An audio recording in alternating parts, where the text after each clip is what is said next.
Hello, plant science students. Um, this chapter is over photosynthesis, and we're going to go over the different parts of photosynthesis. The two main things that I want to focus on for sure are the electron transport chain and the Calvin cycle. But the first part is really about light. We're going to get into that. We're going to get into the structure. You'll be able to detail the structure of chloroplast.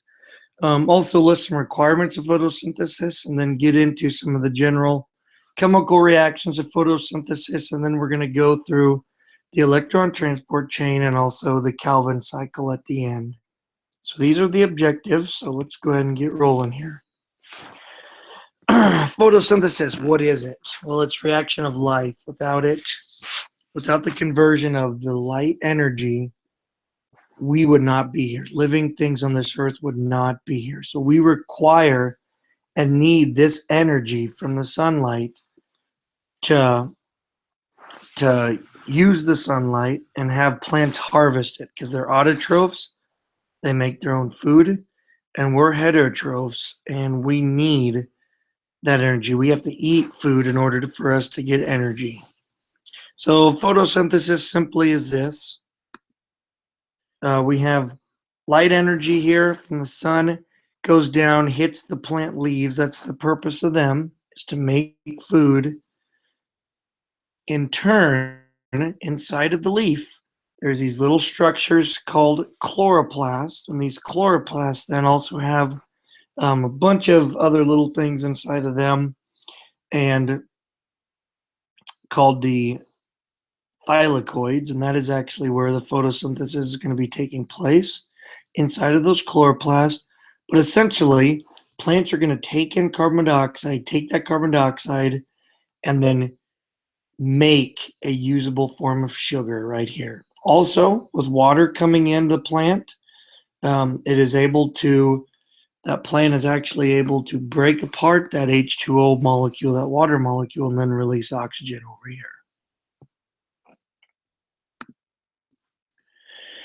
So again, what does it do? Well, it just simply transforms light energy into a chemical energy that can be then moved throughout the plant or stored in the plant as well. And then oxygen is a byproduct. When it talks about plants are carbon fixers, we'll talk about carbon fixation.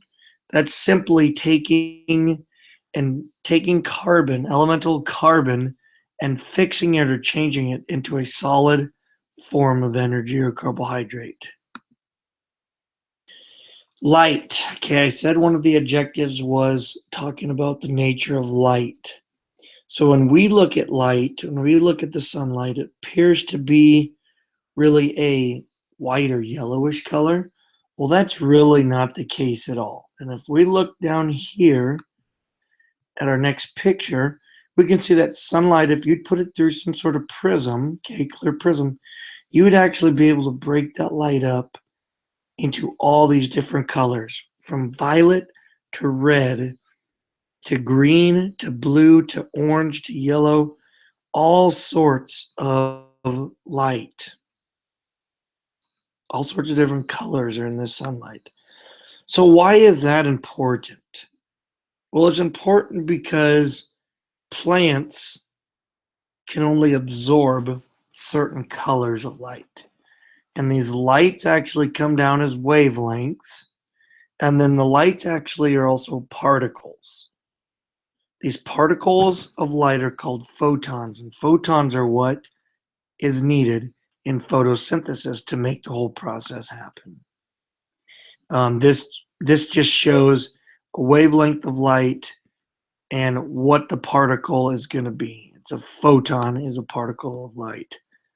Okay, after we talked about light, let's get into the structure of chloroplast. So chloroplast has a couple different things in there. Remember, chloroplast organelles where photosynthesis is actually going to take place. Animal cells do not have them. Plant cells do, because plants, again, are autotrophs. They make their own food.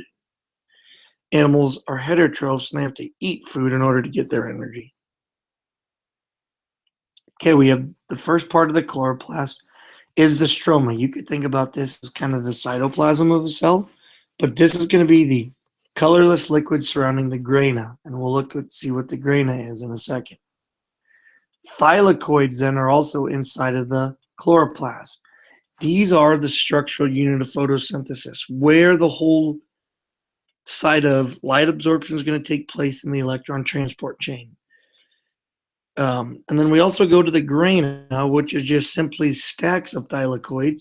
Chlorophyll are inside of chloroplast, but they're essentially inside of the thylakoids. Chlorophyll are the pigments or the molecules that are actually going to absorb the light energy. So that's why it was important to learn about the light energy and what it actually looks like, because in order for photosynthesis to take place and for carbohydrate to be made, plants have to absorb that sunlight. And there's some different types of chlorophyll. Chlorophyll A says which absorbs the majority of violet, blue, and reddish orange wavelengths, or chlorophyll B and carotenoids, which absorb in the green wavelengths. But the main ones are chlorophyll A, because when light says a chloroplast have 3 different membranes, but we can see here the different structures. We talked about the thylakoids. Stacks of thylakoids are called grana.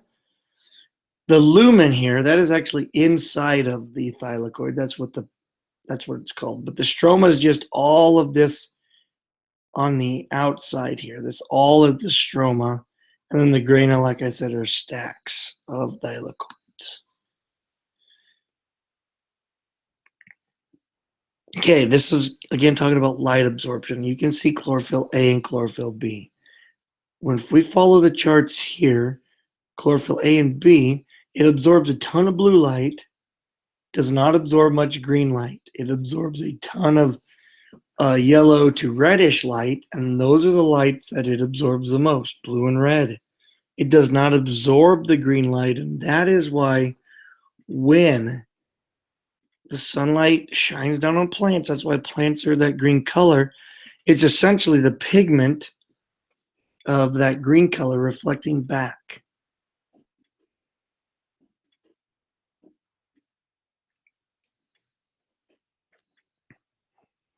Okay, these were the 4 requirements that we talked about and the objectives here. 4 photosynthesis requirements: the living healthy plant, ample CO2, and we'll look where CO2 really is going to come in, and then water and light, of course. Light, water, and CO2, huge, and then with that healthy living plant. So those are the 4 requirements here. Okay, so let's just skim through the brief products of photosynthesis. We have carbohydrates are made during photosynthesis. Some other things that are made are fats, oils, and proteins. We have H2O being made. We have oxygen being made. We have adenosine triphosphate being made. And we have NADPH, which is nicotinamide or nicotinamide, sorry about that, adenine dinucleotide phosphate, which essentially just, you're going to call it NADPH. And we'll look right on this next thing to see where the ATP and NADPH really comes into play. So here is this chemical formula of photosynthesis, okay? We have carbon dioxide and water essentially using light energy to convert this stuff into this sugar and oxygen. So let's get into the first part, the electron transport chain. We have light-dependent process and a light-independent process. Light-dependent process simply saying that this first process needs light. It needs sunlight. The light-independent process does not need sunlight. So the light-dependent process can be broken into 2 different areas. It can be broken into the electron transport chain and then chemiosmosis. Electron transport chain is the first stage of the light-dependent reaction, and then chemiosmosis is the second stage. This is taking place in the thylakoid, And for the light independent reaction, it's taking place in the stroma, and that's the Calvin cycle. We'll get to that in the second video here. But the first video, we're going to be talking about electron transport chain and chemiosmosis and what actually is happening. So this is essentially, again, we are inside of the chloroplast, and we are looking at a thylakoid. Okay? We're looking at one of these structural units where photosynthesis is actually going to take place. And this is essentially the electron transport chain. I'm up here. And then chemiosmosis takes place with this ATP synthase or an enzyme. Okay, these are enzymes that help speed processes it up. So let's go ahead and just get some of these notes taken in terms of what actually is going to be happening. So electron transport chain, a series of biochemical reactions that move electrons through different energy levels. And I will explain that as we look at the picture for the electron transport chain. The process really begins, the whole transportation of electrons begins when the sunlight strikes the plant. The photosystems are very important units where several hundred chlorophyll molecules are, and carrier molecules being carrier proteins that just help carry the electrons, move them along the chain. Electrons, again, are negatively charged particles, and they need to get excited in order to get them moving. But photosystem 1 and photosystem 2 are what we're going to be looking at. They're both located on the thylakoid membrane, and together they make the electron transport chain function. So here it is. This is the electron transport chain. This is what is simply going to happen. Okay, so I'm going to just go through it first here, and then we'll get into some of the other notes. So this is photosystem 2, photosystem 1. Again, this process has to happen in order for glucose to be made, in order for the food for the plants to be made. And this is just the first. Electron transport chain and chemiosmosis is really just the first step. We have to make products in this reaction, and we're going to move these products then to the Calvin cycle. All right? So essentially, here's what happens. The sunlight hits the plant leaf. Again, this is inside of the plant leaf. So when that sunlight hits the plant leaf, it is actually hitting photosystem 2 and photosystem 1. Again, they're packed with chlorophyll, and that's why they are green, because they do not absorb the green light. Once that light hits the photosystems, there's a ton of electrons that are inside of here. And those electrons then get super, super, super excited. Once they get excited, then they start moving along the chain. One thing I need to point out first, though, is water has to be in this process as well, because water, this right here, is a water splitting enzyme. This enzyme water molecule attaches itself to this water splitting enzyme, and this H2O actually splits into two molecules, hydrogen and oxygen. The hydrogen fill up inside of this thylakoid lumen, inside of the thylakoid, and create a gradient. A gradient just meaning a really big ample supply of hydrogen in here. So they, after a while, are going to get packed full in here, so they're going to want to move, and I'll explain where they go. But then the oxygen molecule, this is actually then released into the air, and this is exactly what we breathe. So for thousands and millions of years, there's been plants that have released all this oxygen, and that's how we have an ozone layer. So then there's electrons that come into these photosystem too. Light energy hits them. They get super excited, and they start wanting to move. So now they move through these carrier molecules. These carrier molecules, cytochrome and this plastoquinone and plastocyanin, carrier molecules. Simply, they're just molecules that help carry electrons through this chain. So they start in photosystem 2. The sunlight hits them, they get excited, they move through here, move through here. Once they get over to photosystem 1, they start losing their energy. So that's why sunlight has to hit them again in order for them to complete this process of making them go through these other carrier molecules here in order for big things to happen. Okay? Hydrogen is also going to be pumped through this cytochrome up here because we have to have hydrogen over here to make ATP, and then also we have to have hydrogen over here to make NADPH. So once the electrons move through the chain, the electrons are going to help power. They're going to give energy for this process to happen in terms of taking a hydrogen molecule and combining it with this NADP. This NADP molecule is actually recycled back from the Calvin cycle. In the next video, we'll talk about that.